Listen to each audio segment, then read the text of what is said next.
DSE 2018 with Rich Ventura from NEC. Talking 4K and, you know, big ginormous arches you have in the booth and all kinds of stuff. Yeah, it's kind of cool. It's as we always do. We always talk about experiences, right? Absolutely. And I mean, we talk. I think you and I were talking about this in Europe. Even I was talking with the AVNation guys. Everything's about experiences. You got AVNation, you got ICX, DSE, everything's about. I mean, it's all about experiences. And it's how do we use not just a large format display. As you can see, you know, we got this large format display, and I got tiled 24-inch displays on the side of it to change how everything looks, or taking projectors and mixing it with LCDs, or taking LCDs and mixing it with LEDs. Yep. I mean, it's really about creating that experience that you can't get by just putting a screen on the wall. Exactly. Right. Let's talk about a couple of things you guys have announced this week and some movements you're making. One is a partnership you have with BrightSign. What does that do for you guys, and how did that come about? So, you know, we've had a partnership and relationship with BrightSign, I mean, for years. I mean, Jeff and I sat down one year at CES, it's got to be 8-9 years ago, and said, how do we work together? And I'm like, well, Jeff, I mean, tell me more about what you guys do. I don't know much about BrightSign. Yeah. And we've always had a relationship. We've always had business we've done with them. And I think you look at the industry numbers, was it 17% of the media players sold in digital signage is BrightSign. Okay. That's a pretty big branding piece. Consider how many media players and companies are there, right? And so we looked at our distribution channel and said, okay, what can we deliver that's going to make your life easier, allow you to deliver more, right? And so we spent about a year ago or so, BrightSign came to us and said, hey, we built an OPS. So like, bonus, we helped design the OPS standard. The majority of our displays have OPS slots in it. Let's throw it in there.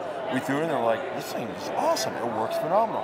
And we just continue to progress that. But we've got, you know, they're focused on working with almost all the CMS companies out there. Yep. Our relationships with these CMS companies, this is a natural fit, right? It isn't a anti-against anything that's out there today. It's like, how do we deliver more more frictionless opportunities for our channel, especially the guys, I mean, they built a hell of a really strong relationship in the distribution and the reseller community. Yep. How do we tap into that? Well, it also comes back to something you and I have talked about, and other industry folks have talked about, is making it easier, not just for the client, the end client, but also for the integrator stream, putting this stuff in, right? It's getting these disparate companies to kind of work together and go, okay, I have a problem, this is the solution, and getting everybody that's kind of, within that solution working together and making everybody, easy, everybody's job easier. It is. It's all about building an ecosystem. You know, we talk about solutions, and when you talk about a solution strategy is you're solving a problem. Yep. Right? But also a solution strategy is you build an ecosystem and you build a platform. Yep. And too many times you see a solution, oh, I've got, you're here at the show. We have a monitor that came with a built-in mount. Great idea, okay? Is that building a solution, or is that solving, is that building a product that makes things easier? To me, a solution is you got an ecosystem, you got a platform, you're doing something that solves so many different issues, right? Yeah. As I talk to end users and we talk about what's your strategies when you go to market, they say, we don't even talk about technology. We talk about what are our challenges, what are our problems, and they even say, and I was amazed when they said this to me, I don't look at what is coming, I look at what's not changing in our industry. Okay. And from that, then I go, okay, what technologies can help me? And that's what's great about when you look at something like BrightSign, you look at our relationships with all of our partners. But when you start getting very strategic, you start launching bundles like this, it's really important to look at what are we helping solve. Yep. Let's shift gears a little bit and do talk about something that is changing. We're standing in front of a 4K display. Yes. Folks have 4K this is not new, but it's becoming increasingly the standard. And I hate using standard, but it's what's coming off the product line, right? It is 4K. So you talk about that movement and what integrators need to know as we migrate from 1080p to 4K. So we're seeing, obviously you get pressure from the glass side of the world, right? The TV industry, everything's 4K. I don't think you can buy a non-4K display or TV. I mean, I don't think you really can. If you can, there's like fewer and far between.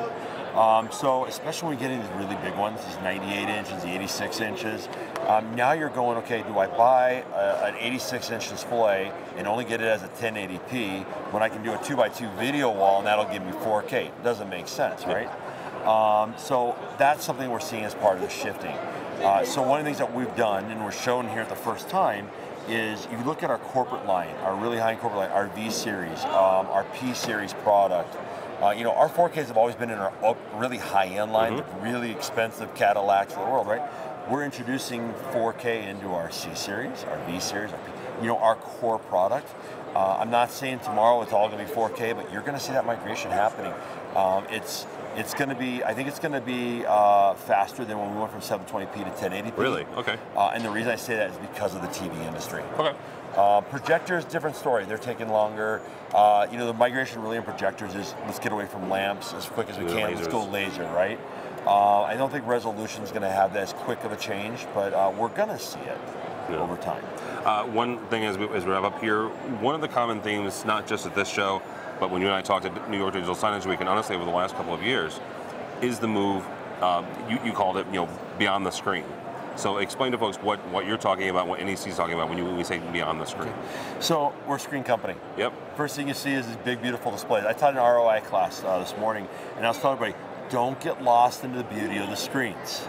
Okay. And the reason I say that is just because there's a lot behind that makes that screen beautiful. It's the content, it's the media parts, it's all that stuff. So you got to think, okay, what if you look at the endpoint, what's everything behind it that's going to make it work? Okay.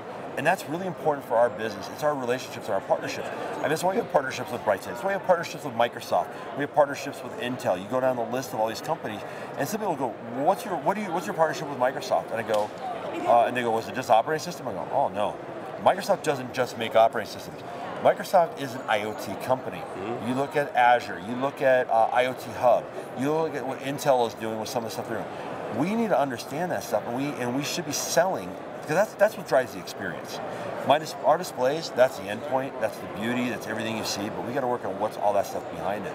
So when we talk about beyond the screens, it's all the technology behind it, but then it's also what kind of services are going to be needed. Is it content creation services, so we bring in partners for that? Yep. Is it installation services? Is it break fix? Is it financial services? All those different things, you got to bring it into the mix, right? That's when we start talking about beyond the screens. All right, very good. If somebody wants to become a dealer of NEC, or they want to just get a hold of you guys, how do they do that? So, easy part about being a dealer of NEC is we distribute through the largest distributors in the industry. Okay. Right, so very easy to buy our products. We have a very, very strong channel team, both at distribution level, regional reseller level, Pro AV level. Even we have smaller integrators. They have an account manager. Yep. That's a great way. If you don't know who your account manager is, you know, contact us. NECdisplay.com. Hit our website. You have our contact page. All of our products are there. You know, anything you want to know about NEC, it's all right there. All right, very good. Rich Ventura from NEC. My name is Tim Albright. For more video from the show floor, or just to find out more about us, you can find us at AVNation.tv. AVNation.